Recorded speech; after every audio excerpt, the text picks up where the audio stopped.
Hey guys, welcome back to another video. Hope you've all had a lovely week. We are now going to be recommencing on the tower, so we're going to call this part 2, building the tower. And I would say as usual, but we've run into another problem, and it's completely self-inflicted. I have actually just aligned the drum slightly off-center. It starts at the base, but when I was building this platform last week, I didn't quite realize that I had actually shifted it over one stud. And I can basically explain by tracing this over. If you look at where this is, you just trace it all the way across, it ends up right here. Whereas, of course, if it was in the center, it would have to be between these two studs. And I'm sure I probably did that just so I could have a nice clean edge that runs to the end. And visually, that looks fine. But when I went to try and put up this cross bracing, and this is obviously just to stabilize the entire stairwell structure, and just means from this point on, I don't have to worry about this being open-ended and falling over or anything. But yes, so that's misaligned rather, and I should have seen that pretty obvious flex right there. So we're gonna have to start off the video by reconfiguring this platform ever so slightly. I hope I don't have to change the design because I'm quite happy with just how simple and easy it was to do. But we're definitely gonna have to move the staircase, and then we continue building this up. All right, so call me lazy, but all I did is move it one stud that way, and then I put a plate right there and put a slope piece so that this can now be aligned with the drum. And it is a bit weird because the last step is technically hidden underneath the platform. That's quite a large step to be taking, but it's Lego, and I bet you if I were to put a minifigure right here, and that's how I displayed it, you'd never notice. Okay, I actually put the minifig up. And also, I just figured if you don't pull it all the way shut, you just kind of relax the stairwell a little bit. It does look like the stairs are aligned properly. So big win. All right, so we'll see how much further we can get today with the light fading very fast, but hopefully the video isn't too bad. There's a part of me that's like, I'll show it to you anyway, even if I'm in the middle of the night and we're just dealing with this very orangey light. But we'll see. In any case, I've built it up just a little bit further. I was initially going to do this band a lot higher up, but then I decided that it would actually make more sense if these are evenly spaced. So this was 8 bricks. So then I decided to do this 8 bricks as well. And I've done the 3rd row of banding. Now we're going to have to see once I get a little bit higher up if that becomes too much, because it looked really good with just 2. But maybe 3 will look a little bit too much and a little bit too busy. So there's a bit of experimentation involved with all of this. In any case, at this point, it is ever so slightly lower than this first roof of the Great Hall, but I think at this point I want to try to bring it out a little bit. So I'm going to make the tower actually shorter than it was before, mainly to conserve pieces because I felt like I was stretching a little bit too thin for how large the diameter of this was. It is supposed to be maybe about 1.5 times larger, so about 50% larger than it is currently. For the same height that I was already building at, and that's probably why it looked way too skinny. So by shortening it ever so slightly, hopefully it will look a little bit better. But in any case, I'm waffling. We're going to put some slopes here, and we're going to try to do something very similar to this turret over here with using some of the dark tan slopes, either using the regular 2x2, or if I have enough, I'll see if using the 2x3 slopes would look a little bit better just to deal with the height of this building. We'll see how we get from there.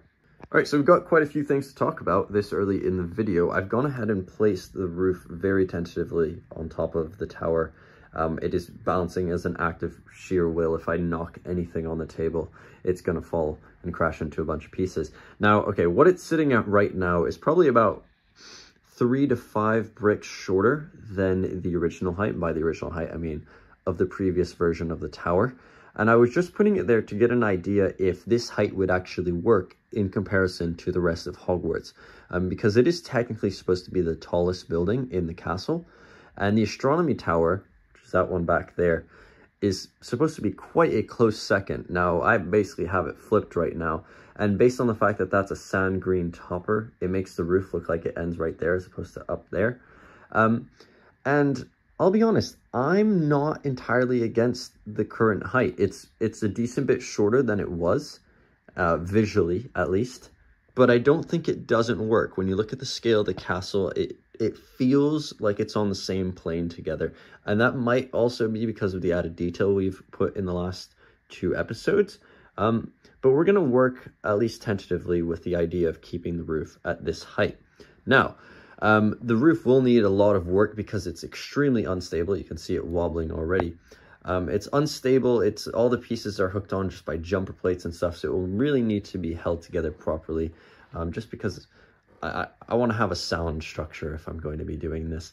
Now we're going to focus a little bit on this area over here, which is what we were talking about in the last clip, and that's looking at a few different forms of how I might move out the building, make it essentially 1 brick thicker. Now, I basically decided to do the same idea as I did with this tower over here and use the slopes. I believe I already said that earlier on, but I was experimenting here with whether or not I should fill out both, since all the panels are 4 wide, if I should fill up both of them with slopes, or if I should have do what I've done on the right over here and do every other.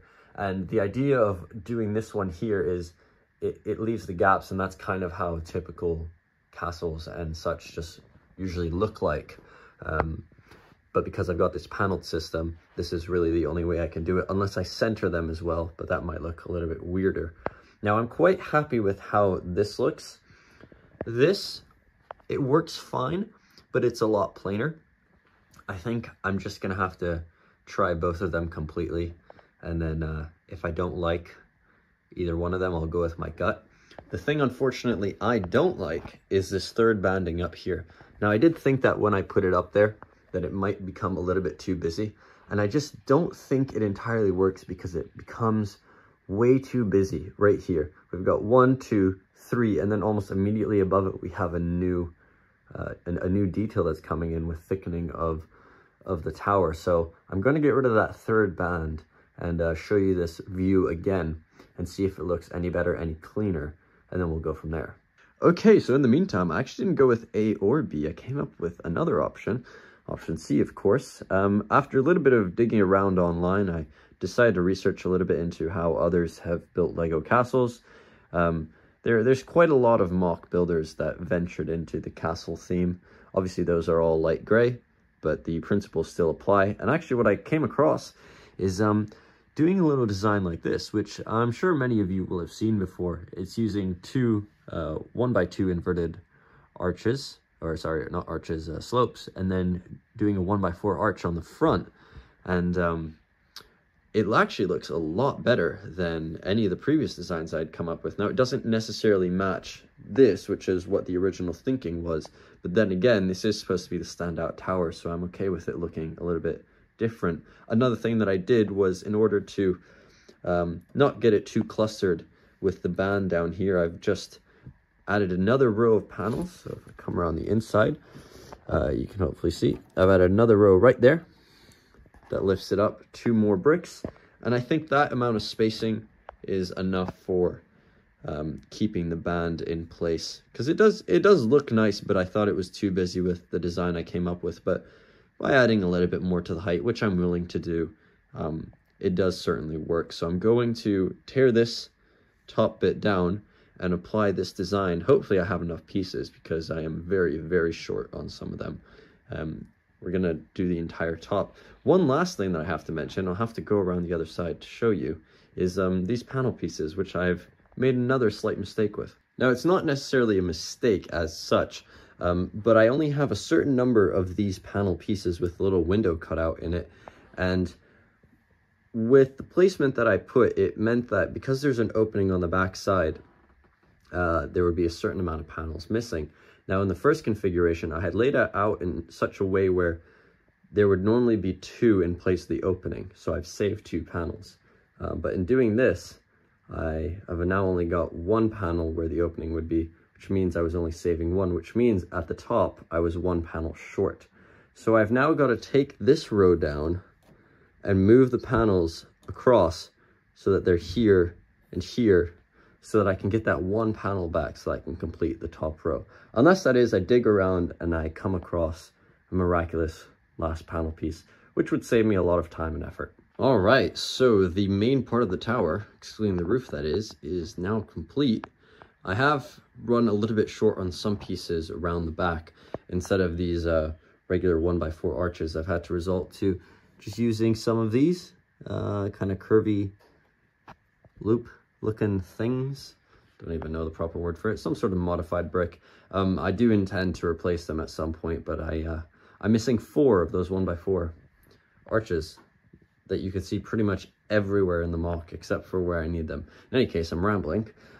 We are now going to move on to the roof, which for the time being has been sitting down here. Now, I told you guys earlier that this thing was quite sort of insecure and very insecure. Well, yes, it's not very secure. It's very easy to fall apart, and it's kind of just more of a hodgepodge of things rather than a solid roof. So what we're going to do is sort of plop this on top and then take a look at some more secure ways to fix this down onto the tower in a more permanent sense, and make sure that these aren't just wiggling all over and only connected by jumper plates. Then we'll see what it looks like. So just to temporarily throw it back up there, now that the tower is finished, this is what it's looking like. It's pretty solid. It is slightly taller than it was at the end of last week's episode. It does just about crest over the top of the astronomy tower. And this is essentially what it will look like in however much time it takes me to actually fix this. And then we're going to experiment with tiling over it. We've got quite a few sand green tiles, I think. And if we don't have enough, then we'll just litter them a little bit over the place. But something to break up that solid dark gray mass so it ties in a little bit more with the rest of the castle. And then same thing with that building once we get to it. So what I have here is the modified frame that the roof initially sat on. And it was just using this sort of V-shaped piece. So I'll actually pull it off for you guys to see. It was using this, I don't know if you can see it, there's 8 of these dark gray pieces that essentially just look like a V with 1x4s on them. And if you put 8 of them together, then boom, we have an octagon. And that's what I've been using to build this. However, I am just going to pop this back on. And I did come across a little bit of a problem in that the pieces do fit, but there's actually a little bit of a flex to make them reach all the parts of the turret. So here we have with all 8 sides on, and you can see how it's ever so slightly bowing up in the middle, and you can kind of see where that flex is right there. Now, I'm not really sure why that's the case, because really all Lego pieces should work within a system. Now, they are all offset by half a stud because they're all on jumper plates, but they don't fit quite right. Now, you can see how it's really kind of pulling in those pieces. If I release it there on the 4 diagonal corners, then the pieces are able to relax a little bit. But there's a little bit of flex on these corner bits, so it is pulling these in slightly. But because there's nothing hooking on this one, these essentially panels are moving back and forth like this ever so slightly, just to accommodate the fact that these aren't exactly the right length of a stud. However, that's, I think, as good as we can get, because here we have that piece. If I put it on, I really have to push it in there. And I don't really want the entire structure to be built bowed up.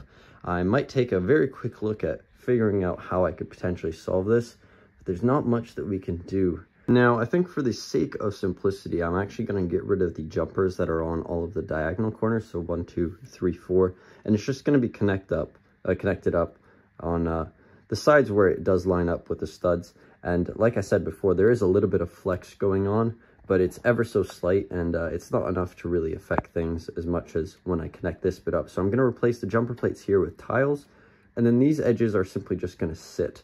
They're just going to rest on the side, and the roofs will overhang ever so slightly, blocking out the filler brick from view. So we're going to do that quickly, and then we're going to start building up the roof, and we're going to figure out a way to make them a little bit more secure.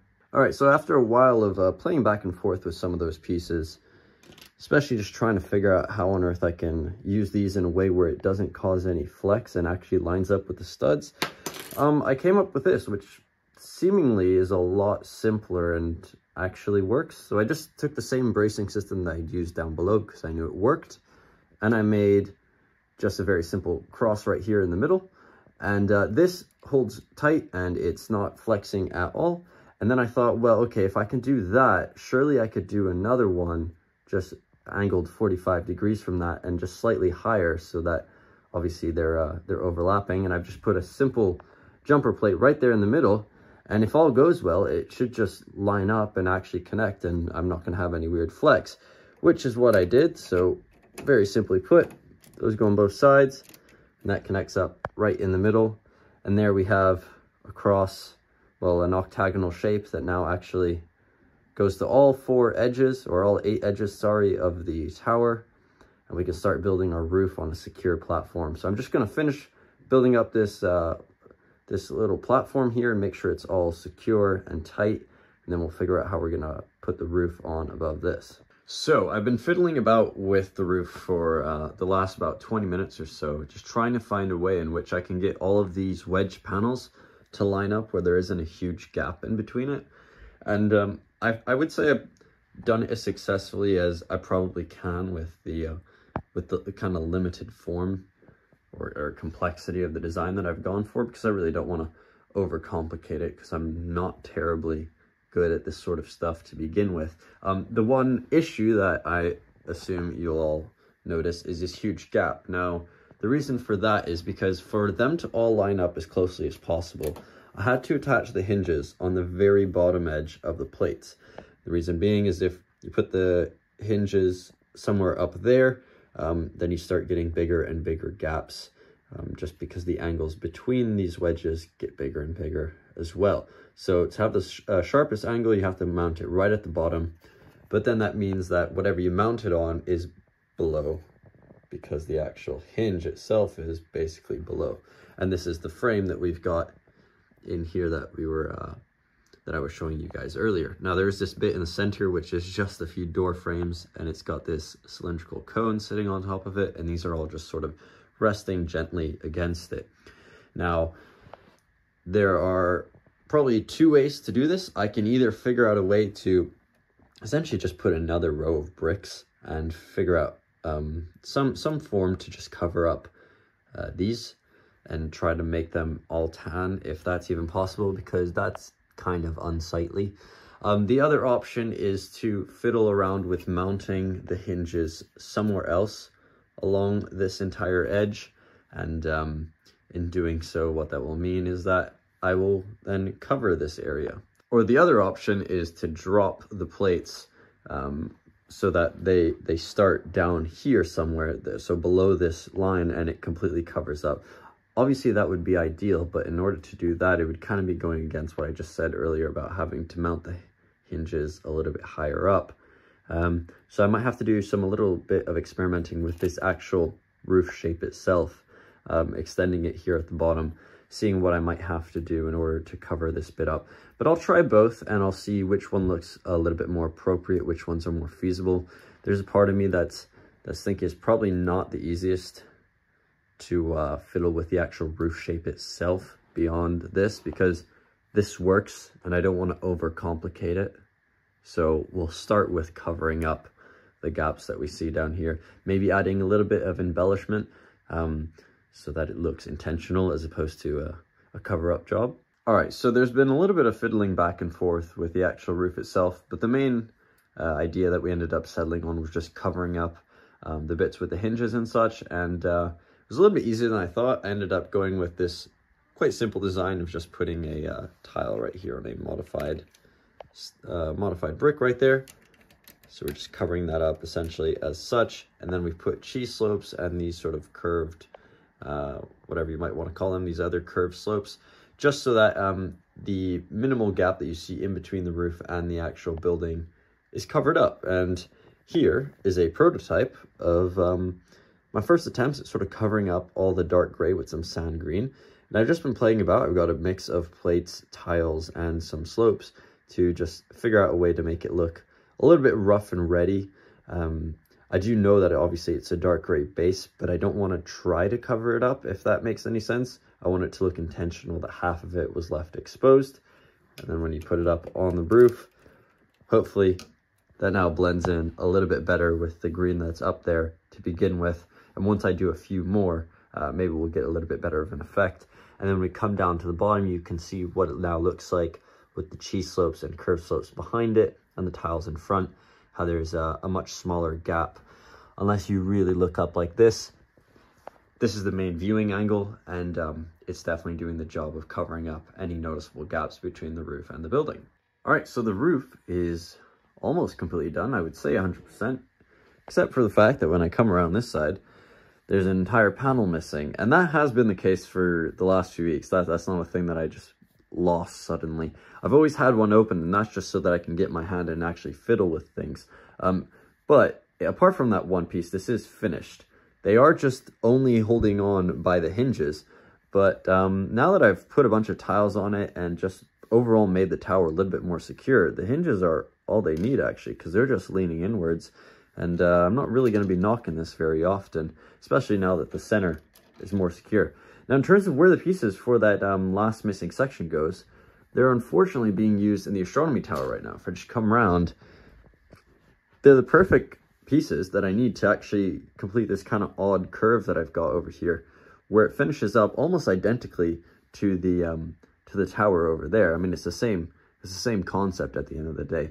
Now the problem is these are the only wedges of that size that I have at all in any color. But unfortunately, I'm gonna have to prioritize the tower because that's almost done. This isn't.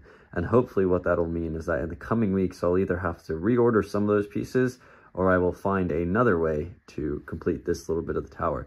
But we are going to quickly steal this back. We're going to build it over there. But instead of tiling it off like we've been doing for the rest of those panels, we've actually got to do something a little bit interesting here. And I'll pop open one of the books to show you guys. But we've got to do that triple tower that comes out of the main spire. So the iconic triple tower is what you can see here on pretty much every front cover and shot of Hogwarts. And typically what we're looking at actually is Dumbledore's office. This is at least what the movies decided to use it for. This is the main room that you see. This is the area where his desk is. And this is probably some sort of private bedroom, or fancy word, let's call it a chamber, back there. But they're all tiered, and there's steps up leading to each of them. Now, of course, mine is nowhere near big enough to actually make a room out of it. But the idea still stands, is that it would have to have 3 individual turrets, and they would all stick up from the left. And I'm thinking if we start maybe with the smallest one probably being about 4x4, we'll get down to a 2x2 or perhaps just a 1x1 for the smallest one. But we're going to do a little bit of experimentation. We're going to see how on earth we can attach it to the side of one of these panels that we've been working on over here, and just make it big enough so that it gives the impression of these turrets, but not so much that it starts putting too much weight on it, or really just becomes too obnoxiously big for the size of the tower we've got going on. So this is my first attempt at doing this tower that we see over here. The basic idea that I ended up going with was, so I put the panel up, and then I got another hinge plate down here, and I used it to angle it so that I could have this building straight up. And I decided just to use one of these regular arches as the base because it already has sort of like a tier system, and then I could build it up from there. I wanted one thicker tower, I knew that for sure, and then obviously we would go to a smaller one, and this one's the same size but taller, and of course then that means that they're all staggered.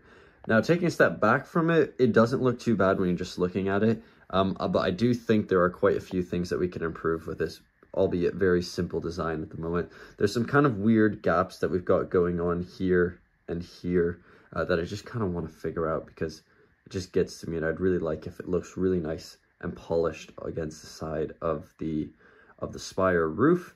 One of the things I also don't like is how these two towers just look a little bit too similar.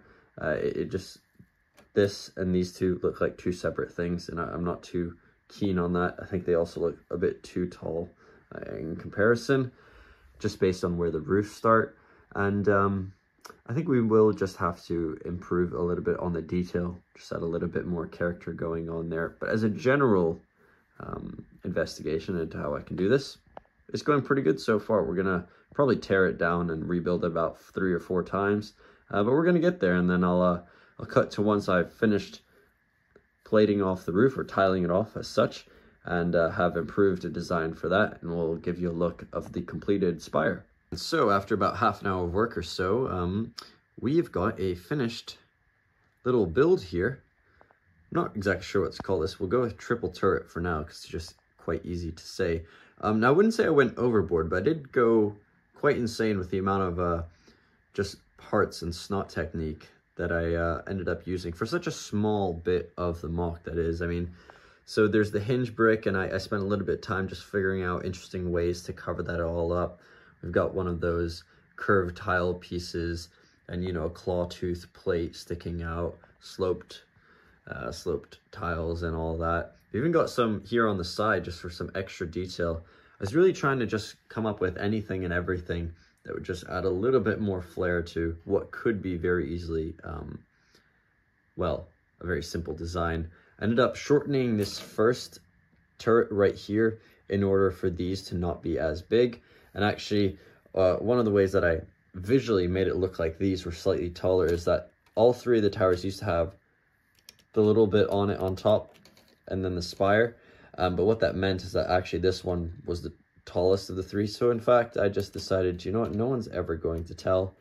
And I just put a different topper on each one of these. This has none, that has a little kind of unicorn spire, and that one has a very tall one.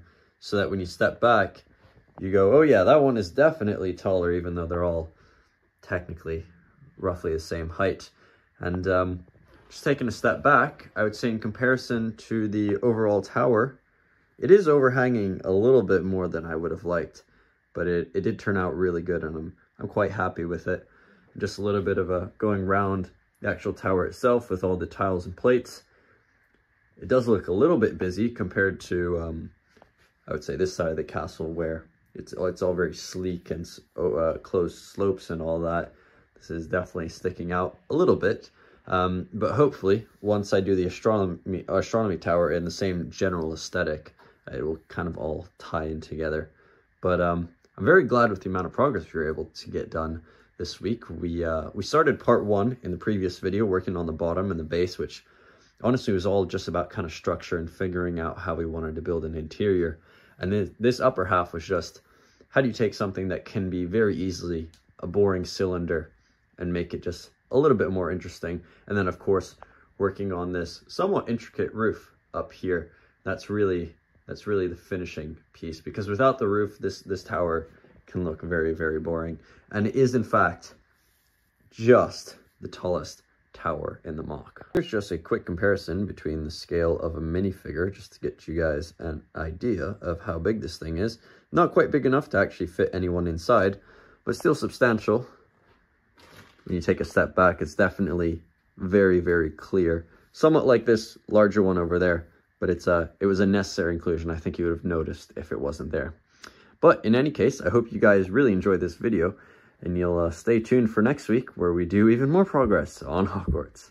See you all in the next one, guys.